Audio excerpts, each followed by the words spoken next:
You're listening to China Plus Radio, connecting you with China and the world.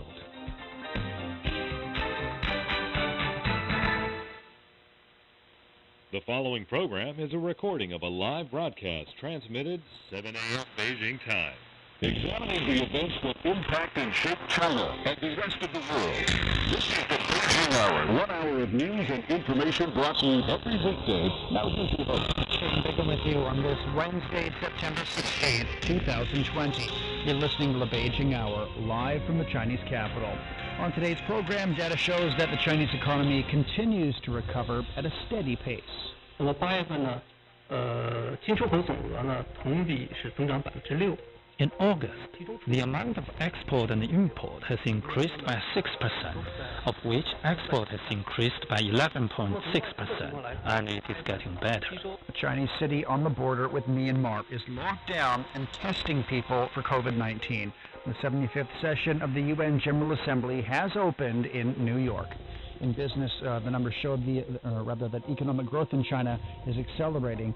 In sports, Jeremy Lin is seeking another shot in the NBA. In culture and entertainment, Chinese theaters are raising seating capacity. Stay tuned. You're listening to the Beijing Hour, 60 minutes of comprehensive news, your window on China and the world. Welcome back. Now the day's top stories. Data shows that the Chinese economy continued to recover steadily last month. Nationwide industrial output increased 5.6% year-on-year in August, 0.8 points higher than that of July.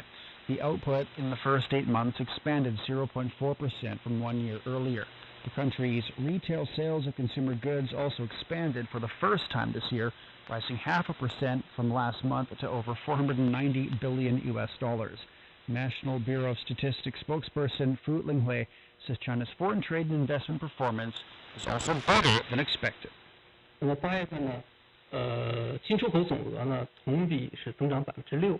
In August, the amount of export and import has increased by 6%, of which export has increased by 11.6%, and it is getting better.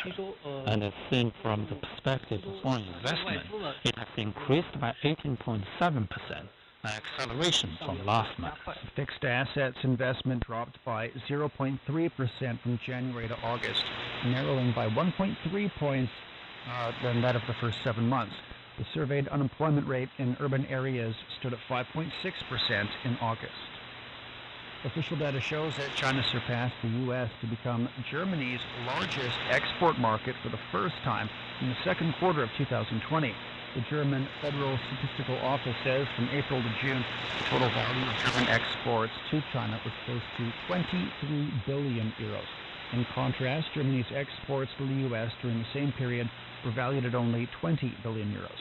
The U.S. has been the biggest buyer of German goods for many years. German media outlet Frankfurt Report says that the country's exporters are more dependent on Chinese businesses than ever before. For more on this, we spoke to adjunct professor Ivo Ganchev with Fujian Union University. What are the main factors that made China become Germany's largest export market? Well, there is a number of factors that have been part of a long process taking place over decades. From a political standpoint, both governments have worked very hard to provide a great environment for business cooperation. This dates back to many successful discussions starting back in the 1990s. Then from an economic standpoint, China and Germany are extremely compatible. Trade in terms of vehicles, machinery, and electronic equipment is at a tremendous level. And Germany is always looking to increase its exports to China, especially in these sectors. For its part, China has been a very stable partner for Germany, which means that it welcomes German exports even in times of crises.